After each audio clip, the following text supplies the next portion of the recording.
Congratulations, you made it to the last video in this course, What is Money? Or I should say class, because you have more courses coming up. We learned about what money is. We learned about how the government makes their money. We learned about who is responsible for monetary and fiscal policy and have the authority over all banks and actually controls the money in the economy, which technically influences you to either save, spend, borrow. All of those decisions are you're being indirectly influenced by those decisions. So now we're going to talk about your money for a minute. How do you make your money? The government has 3 different ways that they make money. How many do you have? Do you have just one? By the end of this video, you should be thinking about how to increase the types of ways that you make money. A job is not going to cut it. And one job can technically keep you in a place that you really don't want to be, really not walking in financial freedom. Did you know that the average millionaire have 5 different streams of income? So if you have one stream, I want you to think about how you can get 3 streams like the government, or 4 streams, okay? And I'm not talking about picking up a second job. Exchanging your time for money and then leaving that job to go to another job to exchange more time for more money is not a different stream. You're dealing in one category. There's 5 different categories of ways that you can make money. Let's talk about the first one. The first one is an employee. Now, we all know what employees are. We all probably have been an employee at some point in their life. I'm still an employee. I teach for a college, but I also am an entrepreneur.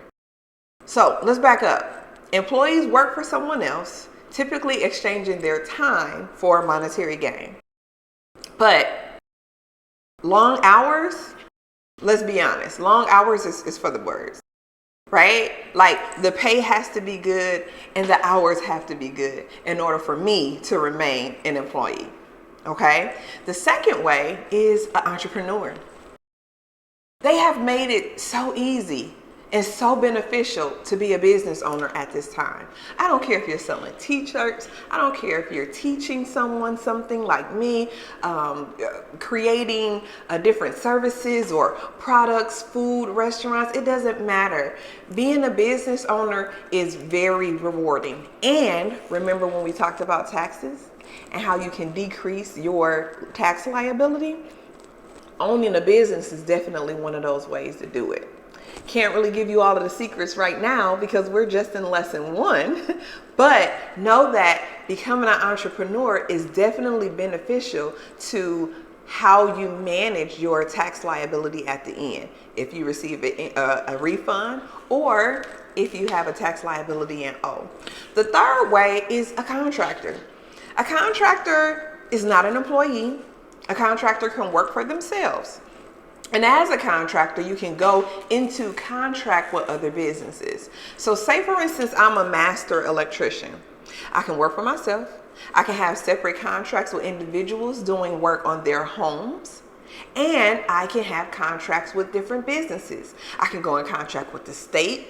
I can go in contract with the city. I can work for schools and I can work for individuals, right? So contractors can be like an employee, but not necessarily, because guess what? The tax advantages of being a contractor are very different. If you're a contractor and you work for yourself, you're called a sole proprietor. And that means that you can take advantage of the tax deductions that a small business owner would have. So contracting is the third way. The fourth way is passive income. Passive income is a way to make money where I might have to do a whole bunch of work in the beginning to set up that revenue stream, but then afterwards I just passively receive it, right? Most people know passive income as rental properties. I own a rental property. When you have a rental property, you get a tenant. So you might have to do the legwork in the beginning, painting and fixing the toilets and the sinks and making sure the electrical is working and all of that good stuff. But once that money-making entity is set up, all you got to do is rent it out. Find you a good tenant who actually pays their bills on time, and you have that passive income coming in month after month. You're not working for it. You're clearly making money in your sleep. You check your account on the 1st through the 5th, and the money should be there if you're renting to someone responsible. If you're not, it brings on a whole nother headache. The 5th one is investments. We all know about investments. We hear investments every day. There are so many different ways that you can invest. You can invest in stocks. You can invest in bonds. You can invest in small businesses. If someone has a business idea and you have a savings, you can put money behind that person to help their business grow. And guess what? As that business grows, you grow and you make money.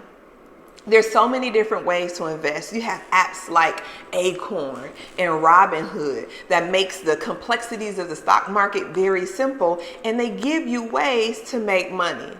So there's 5 different ways you can make money. So we're at the very end of what is money. And I just explained to you 5 different ways that you can make your money. So if you're working a job every day, I want you to become creative. I want you to start thinking about what else you can do to make money. Do research. People are teaching from home for a couple hours to make more money. Is that time in exchange? Yes, but the effort is lower. People are Ubering, right? People are doing so many different things. And just like me, I created an online course because I have a wealth of knowledge that you need. So what can you do? What are you an expert at? So that you can get 5 streams and start living life more abundantly. Think about that. And I'll see you in lesson number 2 when we talk about how to manage money the fit way.